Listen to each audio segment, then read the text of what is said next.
¿por qué si la Navidad es una de las fiestas más importantes del mundo y la celebran 2.000 millones de personas y la mitad de ellas la celebran en el calor con la llegada del verano, ¿no?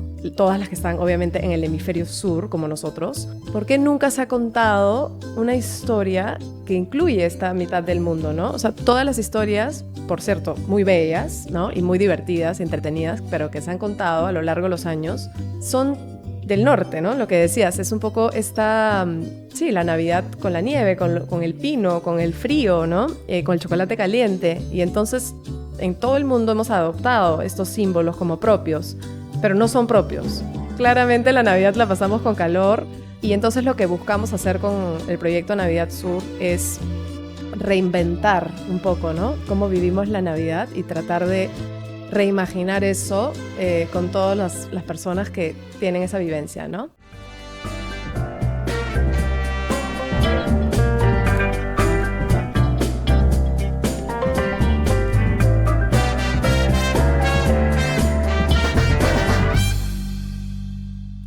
Bienvenidos a un nuevo espacio de Gurú Motivación. Como cada semana compartimos historias de personas que trascienden y crean un impacto positivo en la sociedad. Ya acabando el año, pues estamos felices por todo el apoyo que nos han ido brindando a todos ustedes. Ha sido una temporada maravillosa, de mucho aprendizaje y también de mucha inspiración. Y ahora tenemos unas historias muy bonitas. Que también llega desde muy lejos. Está con nosotros Kiana Mayolo. Ella es co-founder y CEO de Navidad Sur, que viene de Tailandia, para conocer un poco de su historia y todo lo que están trabajando y el impacto positivo que están generando en el Perú, pero también ya a nivel regional. ¿Cómo estás, Kiana? Muchas gracias por venir al podcast. Hola, Amy, ¿qué tal? ¿Cómo estás? Gracias por invitarme. Felicitaciones por todo lo que estás trabajando. La verdad que cuando me escribieron me sorprendió muchísimo el impacto que ustedes han tenido. Y me gustaría que en esta entrevista nos puedas contar un poco más de lo que están trabajando, el foco, el propósito. Pero algo que nos caracteriza en Gurú Motivación es conocer primero a las personas, a sus historias, sus motivaciones, y luego conocer lo que están trabajando. Así que me encantaría conocer un poco tu historia. Tú actualmente vives en Asia, en En Tailandia. Tailandia. ¿Cómo llegaste ahí? Y si de repente cuando eras niña soñabas con trabajar lo que estás haciendo ahora. A ver, te cuento un poquito. Sí. Yo nací en los Estados Unidos y viví unos años allá. Luego, por motivos del trabajo de mi padre, termino viniendo acá al Perú y pasó gran parte de mi niñez, pero sobre todo la parte ya de universitaria y la adultez temprana, ¿no? Aquí yo estudié Derecho en la Católica. En realidad, a los 16 años creo que no mucha gente sabe qué quiere hacer de por Sí, vida sí. y yo tampoco lo sabía. Y mis padres me dijeron, creo que serías buena abogada. Y yo, bueno, no sé, hice Si caso. tú lo dices. Y la verdad que es una Claro. carrera muy gratificante. Me gustó mucho estudiar abogacía. Tengo una tía abogada que también por ese lado también me inspiró un poco. Y estudié Derecho y trabajé en algunos grandes estudios acá en Perú, en Lima. Y luego terminé yéndome al lado un poquito más empresarial, o sea, me interesé por los negocios. Y trabajé en un grupo pesquero. No me preguntes por qué pesquero, pero me metí ahí como gerenta legal y fue un reto súper importante. Yo tenía 24 años. Entonces me pasé como del derecho a luego la parte ya más de derecho desde el lado de empresa y luego me quise acercar un poco más a la parte de los negocios. Entonces decidí hacer una maestría. Entonces en el 2015 yo aplico a una escuela de negocios que se llama INSEAD, que tiene un campus en Francia y un campus en Singapur. Entonces me pareció una oportunidad de vida irme a pasar un tiempo en Europa y irme a pasar un tiempo en Asia, ¿no? Que era, bueno, lo más lejos, Claro. ya no se puede ir más lejos, ¿no? Y bueno, yo tenía una hermana que además había pasado 6 meses en Singapur y me había hablado de esta maravilla de país, entonces dije, bueno, ya, terminaré también por ahí explorando, ¿no? Entonces me fui y me fui a hacer un MBA que me dio muchísimas herramientas complementando, ¿no? Claro. Mis estudios de Derecho y termino fundando una empresa allá de Legal Tech y para hacerte la corta, no sé cómo, termino poniéndome mucho más en contacto con mi lado creativo a lo largo de los años, pero nunca pensé que por ahí iba como mi parte profesional, o sea, mi negocio. Yo siempre lo Claro. separaba un poco, ¿no? Y cuando nace mi segundo hijo, en el 2023, ahí es que yo decido tomarme una pausa. Bueno, de 4 o 5 meses en mi cabeza, ¿no? Pero a los 2 meses ya estaba inquieta. Y digo, ya, ¿ahora qué viene, no? Claro. Sentí que había un momento como como un cambio importante, ¿no? Más importante que los que ya había hecho, que no eran menores, porque cambiar de derecho a empresaria es un cambio, es un Claro, salto, sí, ¿no? sí, sí. Luego de empresaria o de, digamos, de derecho corporativo a emprendedora, ¿no? O sea, como que hay unos saltos que hice, incluso, ¿no? De vivir, terminé viviendo en Singapur luego de la maestría. Entonces, pero ese cambio se sintió más profundo. No sé cómo explicarlo, pero era como irme a otro lado mucho más diferente, ¿no? Entonces ahí es que termino con mi mejor amigo de toda la vida, que le salió esta idea, que ahora te voy a contar más, y él fue quien me propone, me dice, oye, quiero hacer esto, ¿lo quieres hacer conmigo? Y así es como nace el proyecto Navidad Sur, ¿no? En una conversación de Zoom en el 2023. Y vino a... Luego me gustaría al final preguntarte sobre la cultura asiática y cómo aprendizaje que te ha ido dejando. Claro que sí. Pero antes me gustaría tocar este tema de Navidad Sur, porque, bueno, ya estamos cerca de Navidad acá en Perú. Sí. Y tienes, claro, los arbolitos de Navidad, el chocolate, la nieve, que de repente uno hace, no sé, artificial. Y tú me decías que todo esto son como opciones occidentales, ¿no? Porque ahora, digamos, en Europa, en Estados Unidos es frío, pues, ¿no? Temporada de invierno. Y ustedes como que tienen una propuesta un poco diferente.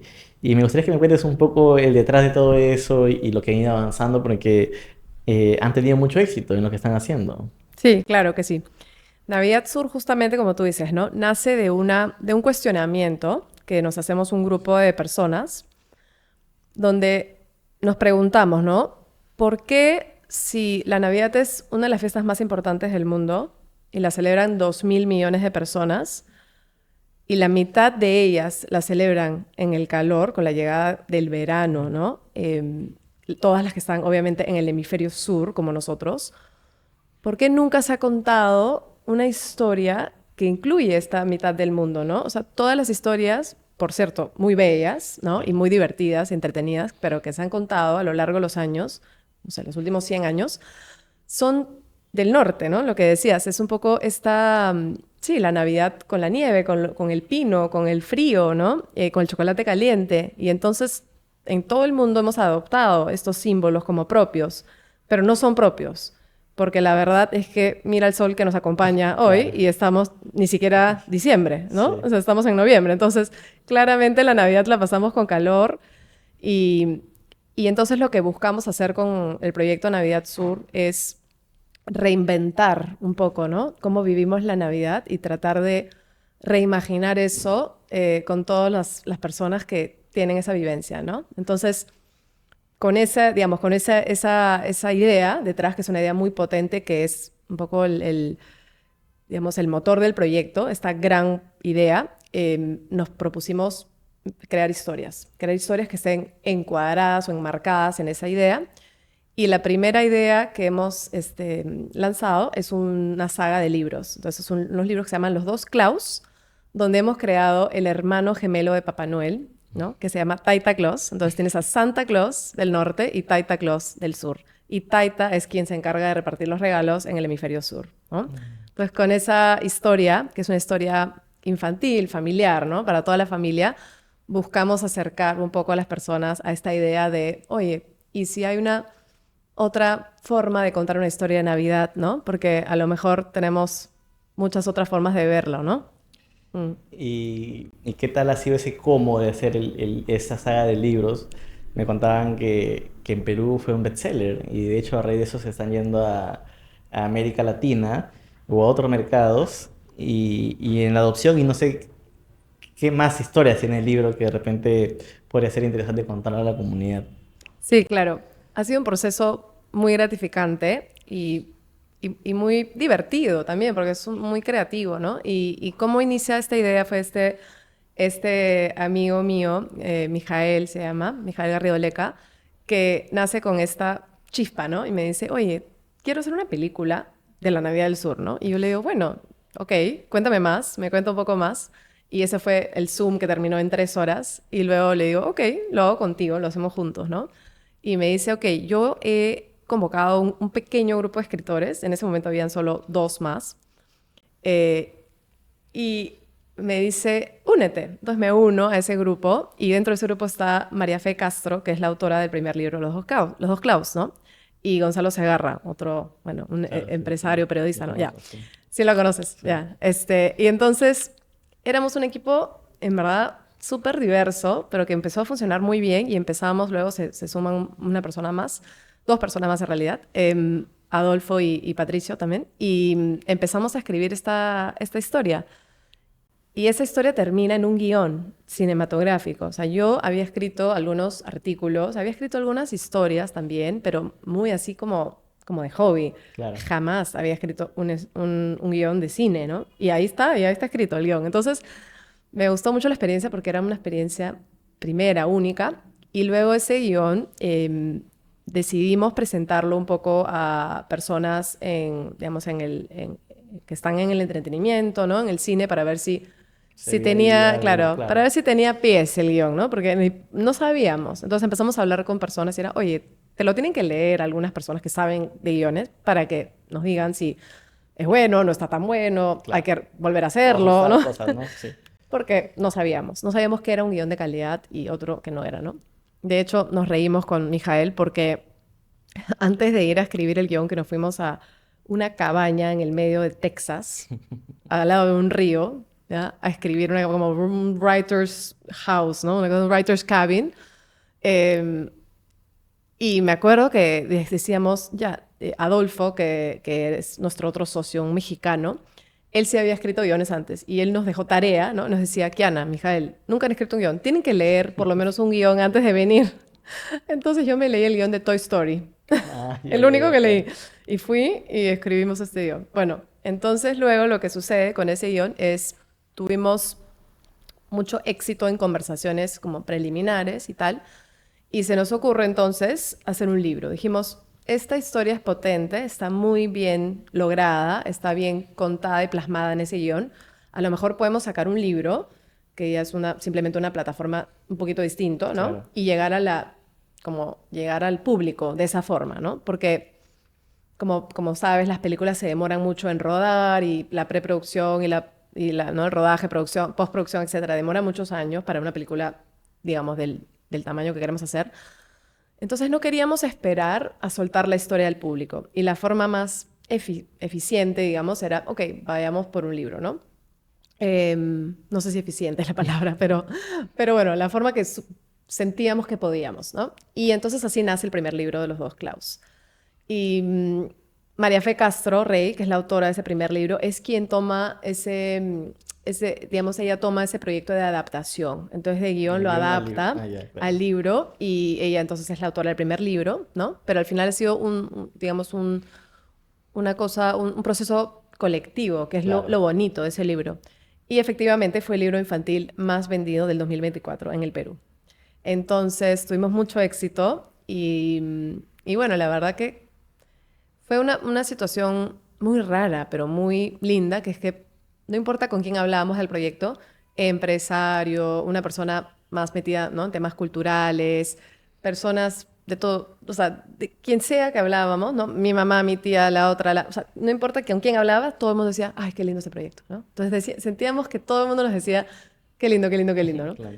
Y entonces decíamos, hay algo acá, hay como algo mágico, algo que es difícil de explicar, pero todo el mundo quiere que este proyecto tenga éxito. Es como que y un poco lo que Sí. conversábamos antes en la entrevista, ¿no? Ahí te dejo para que de repente se te prenda. No, pero y yo creo que sacar el libro es también una forma de validar lo que ustedes estaban planeando, ¿no? O sea, y creo que en el éxito que han tenido sí ha sido validado, ¿no? O sea, que es una iniciativa muy loable y que sí tiene impacto, ¿no? Y no sé, me gustaría hacerle un doble clic a las historias, y no sé si hay aspectos culturales latinos o de peruanos en esta nueva visión, digamos, de hacer los dos clavos o en general la Navidad Sur, ¿no? Sí, o sea, ¿qué te refieres? ¿La historia dentro del Sí, o libro? sea, O, lo que si quieres ustedes te la, están te tratando de la hacer. cuento un Claro, poquito. claro. A ver, la historia del libro, la historia que contamos en el primer libro, en realidad es una historia de una niña americana que se llama Betty, que tiene 7 años y le fascina la Navidad neoyorquina, la clásica, ¿no? La, Ya. la, la de nieve, la de los Mi pinos, pobre ¿no? angelito, claro. Sí. Exacto, la de Central Park que vemos en las películas, Sí. ¿no? Y ella por motivos del trabajo de su madre, que es arqueóloga, la mudan a toda la familia de los Estados Unidos a Aguascalientes, 3 semanas antes de Navidad. Entonces la niña de 7 años tiene un shock cultural porque de pronto en Aguascalientes hace un poco de calor, hay humedad, no hay nieve claramente, ¿no? Y tiene que pasar su Navidad digamos, en el calor y en el sur, y no, para ella es todo diferente. Y ahí es donde ella conoce a un niño que se llama Vicente en la historia, ¿no? Y este niño le dice, ¿no? Que acá en el sur los regalos los trae Taita Claus. Y la niña dice, ¿quién es Taita Claus, no? Yo solo conozco Santa Claus, a mí me trae Santa, ¿no? Y el niño le dice algo como, bueno, pero acá es Taita, ¿no? Y obviamente hay toda una cosa cultural importante, como un intercambio cultural. Y para esa edad de niños lectores, ¿no? Y bueno, y muchos niños que sus padres les leen porque todavía no leen, ¿no? Es importante también hacer esa cosa donde es como norte, sur, Santa, Taita, ¿no? Digamos, el trineo jalado por los renos, Taita tiene alpacas, hay como muchos contrastes, ¿no? Porque los niños a esa edad funcionan así, ¿no? Se acuerdan mejor los contrastes y los entienden así. Entonces, esa es la historia de los dos Klaus, que es el primer libro de la saga. Pero me preguntabas un poco acerca de si tiene como elementos latinos o elementos peruanos. Sí, o sea, la fábrica de Taita en la historia y en todo el universo que hemos creado queda debajo de Machu Picchu. Entonces tiene esa cosa mística que tiene pues Machu Picchu, ¿no? Como ancestral, ¿no? Porque hay una cosa muy mágica. Entonces hemos utilizado eso como centro y como un elemento narrativo muy importante en la historia. Y el Perú en general es muy importante en la historia de los dos Klaus, ¿no? Dicho eso, no es solo el Perú, es todo el sur. Claro. Entonces incluye todo el sur, Sudamérica, digamos, ¿no? Pero además también, y eso está en la historia, o sea, en la historia hay una parte donde, ¿no? Mencionamos otras regiones, pero no solamente Sudamérica, sino Australia, Nueva Zelanda y otros países, porque obviamente cuando Taita Claus vuela con su trineo, hace todo el sur, ¿no? Y el sur es como el sur global, ¿no? El Global South, como le dicen, ¿no? Entonces, abarcamos todo, ¿no? Pero sí, para responderte, hay obviamente una carga latina importante y peruana también, ¿no?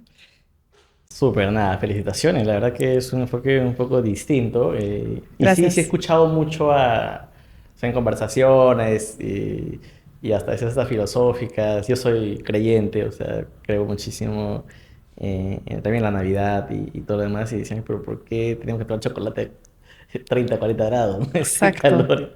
Pero muy bueno. Y el otro viene ese reto de a veces cuando el cine tiene un rol fundamental en la cultura de países, o sea, tienes Estados Unidos con Hollywood muy desarrollados, Asia también tiene y todo lo demás, pues tienen audiencias masivas, ¿no? Exacto.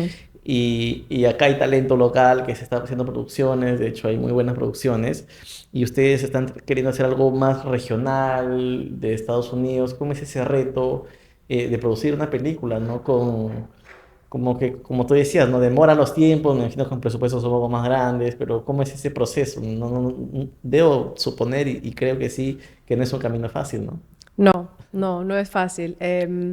Mira, yo nunca he producido una película, he producido una serie, pero no es parte de Navidad Super, eso es en Tailandia, eso también te puedo contar un poquito, pero la verdad es que los retos me los estoy enfrentando ahora, porque no he pasado por el proceso completo.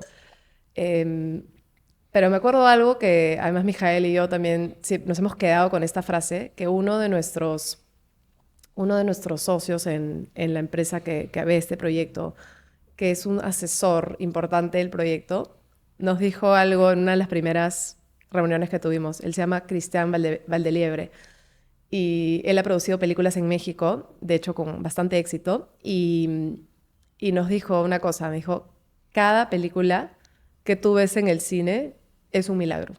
Es un milagro que la estés viendo, porque para cada película hecha que ya llegó al cine, que el público la está mirando, todo lo que hay detrás es un trabajo arduo, pero no solo eso, sino, no sé cuál es el número, pero imagínate de 100 guiones, pues realmente, probablemente un par de guiones llegan a ser películas. O sea, ¿cuántos guiones se escriben, ¿no? De gente muy talentosa que de repente quedan guardados en el cajón, como lo pueden ser los libros también, ¿no? Entonces, claro. Me ha pasado que yo no conocía tanto la industria de en general, ni editorial de los libros, tampoco del cine, porque es una industria nueva para mí, pero quizás aprecio mucho más o admiro mucho más a los escritores y a los cineastas, ¿no? Porque digo, wow, o sea, en realidad para llegar a eso es un reto importante.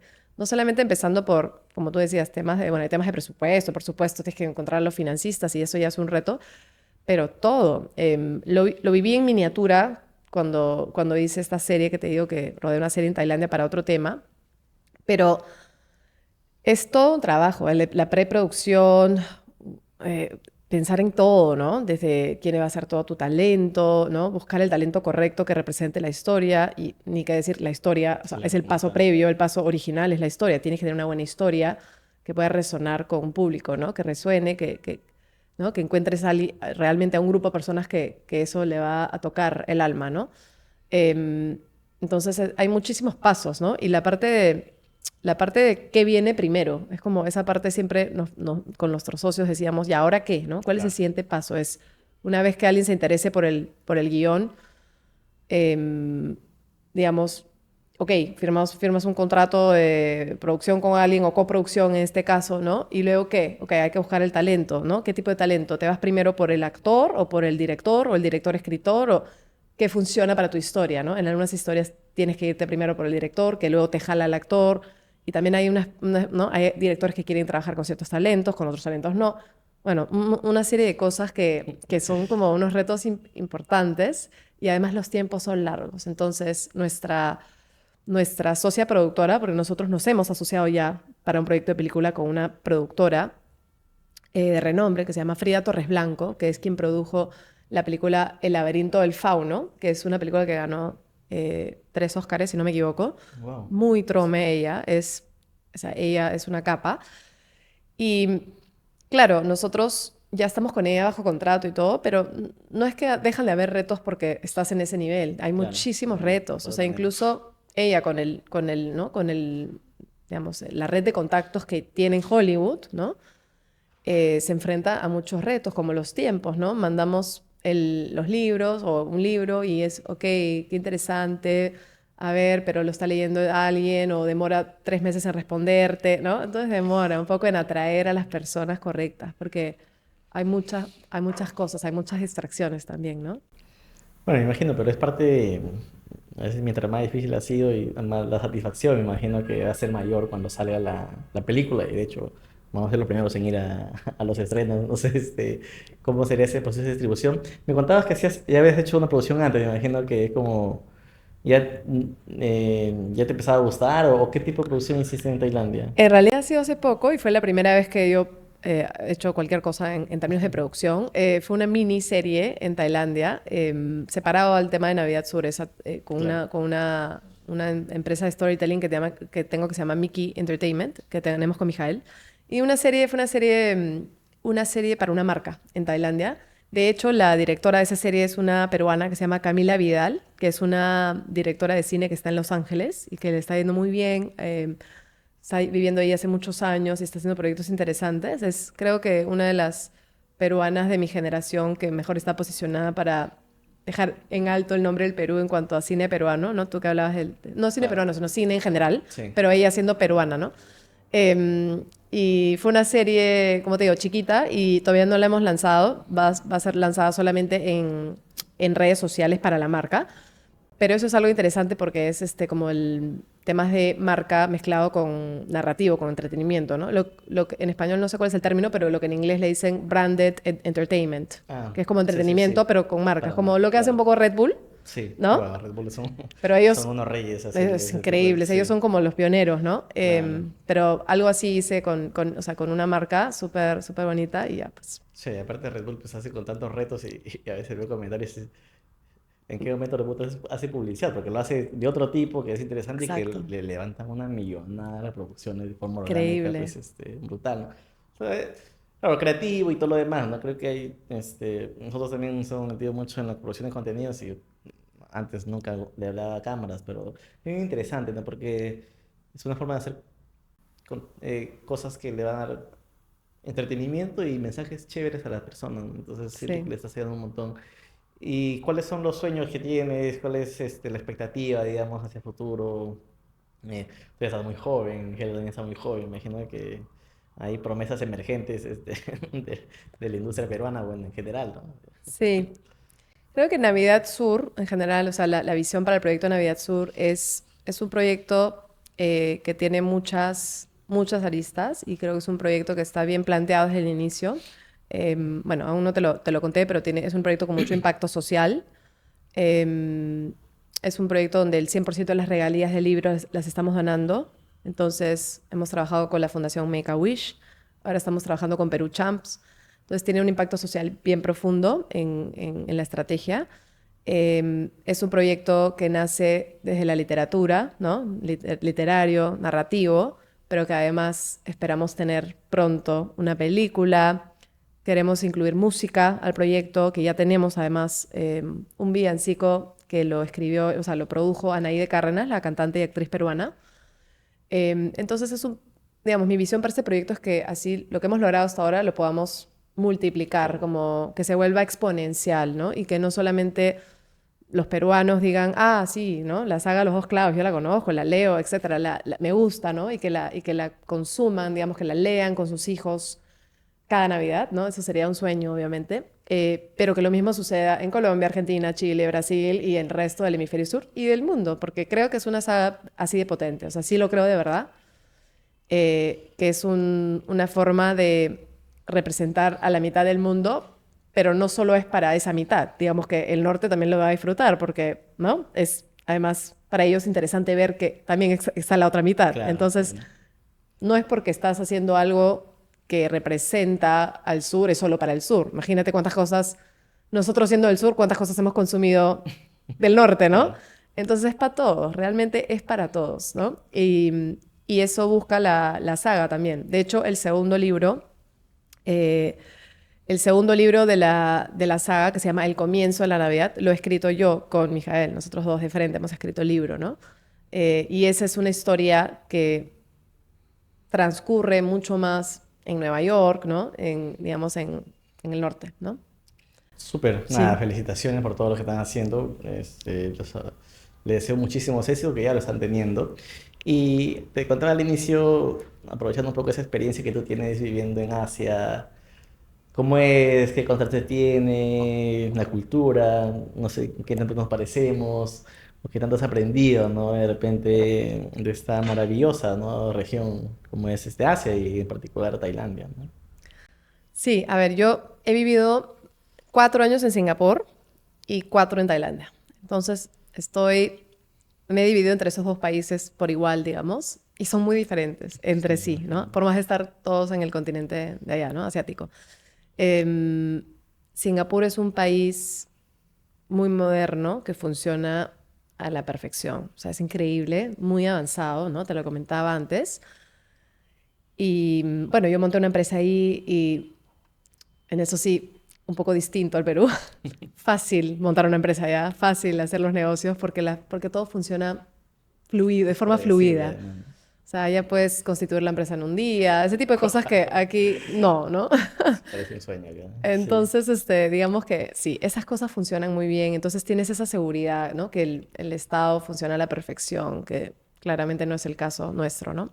Entonces, por ese lado me encantó esa experiencia porque era como, y ahora sí vivo en un país pulcro, perfecto, ordenado, donde las reglas se respetan 100%. Pero por otro lado también me faltaba un poquito ese intermedio, ¿no? Ya se sentía un poquito, a lo mejor artificial es la palabra, o ya demasiado ordenado, ¿no? Como, Tiene que ser imperfecto un poquito también, ¿no?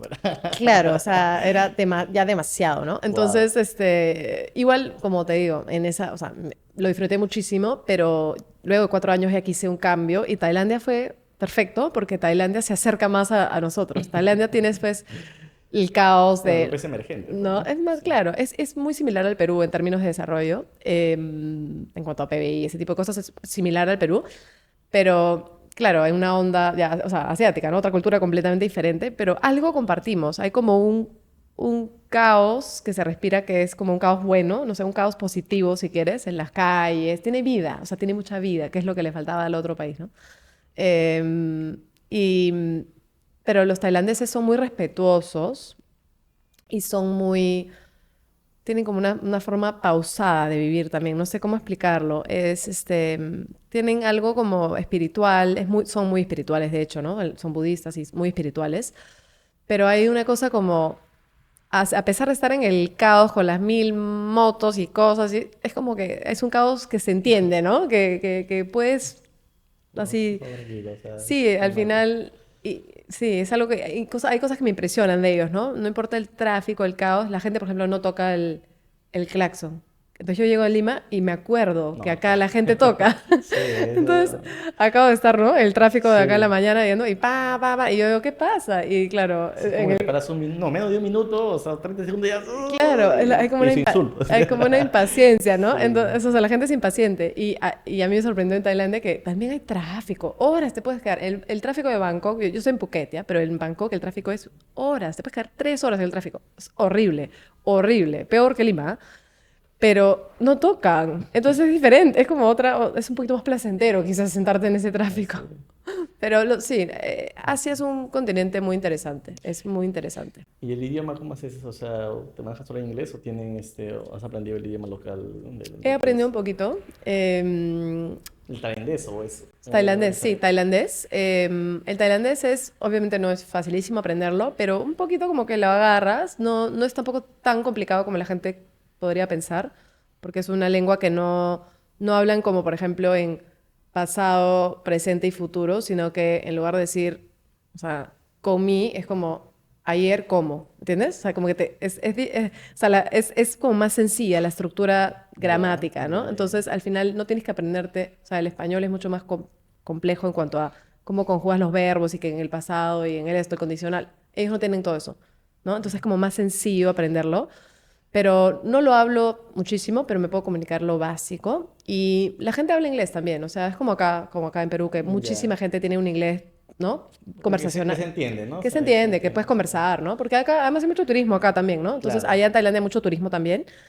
Y entonces, claro, con el turista pues en inglés. Pero me gusta porque el país tiene algunas cosas de, por ejemplo, mis hijos van al colegio allá, ¿no? Y por ley, todos los colegios en Tailandia tienen que enseñar tailandés, ¿no? O sea, tienen que es obligatorio. Entonces mis hijos están aprendiendo el idioma y me parece monstruo porque en verdad viven ahí. Entonces me parece Ya súper lo que se van puedan a... comunicar, ¿no? Y que puedan entenderlo porque a mí me gustan los idiomas mucho en general y creo que acercándote al idioma y entendiendo cómo la gente habla, te acercas a la cultura también. Entiendes mucho mejor las diferencias culturales si entiendes el idioma, ¿no? Sí, yo veo, de hecho, hay un TikToker que es políglota y como Así. que en la calle, creo que en Londres o cuando va a los países, sobre todo en esas ciudades muy cosmopolitas, como que agarra y le empieza a hablar en inglés a una persona y le dice, no, háblame de cualquier idioma y como que serios, ¿no? Y de repente, no sé, alguien le empieza a hablar en francés del Congo y él habla eso o el idioma congolés. Y la forma en cómo cambia el rostro de la persona que estaba todo seria se transforma en muy amigable, ¿no? Y entonces Claro. los comentarios y dicen cómo el idioma te acerca a esa cultura y la comodidad, ¿no? O cien sea, por de ciento asiática y todo lo demás, ¿no? O sea, 100%. es bien interesante. ¿Y cómo haces con los horarios? Que debe ser bien complicado, ¿no? Sí, sí, porque estamos a 12 horas de Ya, diferencia. Entonces lo que hago, porque el equipo de Navidad Sur está sobre todo en Perú, acá tenemos un equipo creativo, de marketing comercial, y ese equipo, bueno, tenemos que vernos en las mañanas o en las noches, pues normalmente 8 de la mañana en Lima, es 8 de la noche Tailandia, entonces tienen espacio como que hay para... unos sacrificios de horario que todos tienen que hacer para el bien del proyecto. Claro, claro. Sí, pero bueno, es lo que toca, ¿no? Nada, muchas gracias por estar en el podcast. De nuevo, lo deseo los mejores éxitos. No sé si Gracias, quieres Jimmy. dejarnos un mensajito para la comunidad y desearnos pues feliz Navidad. Muchas gracias Sí, por la gracias. invitación y para los que quieran conocer un poco más sobre los dos Klaus, sobre la saga Los dos Klaus, bueno, estamos en Instagram como Los dos Klaus y tenemos 2 libros publicados bajo el sello de Penguin Random House y esos están en todas las librerías, o sea, ya estamos en Perú en todas las librerías, entonces lo pueden encontrar ahí y para los extranjeros, peruanos o latinos que te siguen, Si quieren también buscar el libro, estamos en Busca Libre y estamos en muchísimas plataformas también como Amazon, estamos en Barnes Nobles, estamos en Target, todas online. Pueden encontrar también el primer libro de los dos Klaus para los peruanos, los compatriotas en los Estados Unidos. Entonces, ahí nos encuentran, pues. Genial. Nada, muchas gracias. Nuestro libro Gracias. también ha sido hecho con Penguin Random House. Ah, Así que también, sí, sí, mira, sí. mira, Este, también. Así que si quieren comprar en un dúo, compren el libro de Uru. Ahí está, claro. 2 por 1, 2 por 1. No, por oferta. Nada, muchas gracias de nuevo. Muchas gracias a todos ustedes por vernos. No se olviden de comentar, de compartir. Y ya nos vemos. Bueno, se está cerrando esta temporada. Nos vemos en la próxima. Y nada, les deseo los mejores éxitos en lo que venga del año y sobre todo en el próximo. No se olviden de que somos una nación muy aguerrida, muy talentosa, muy soñadoras. Y tampoco se olvide que los peruanos, la gran mayoría, somos gente buena. Así que irradia todo eso en todos lados y nos vemos en un próximo episodio. Gracias.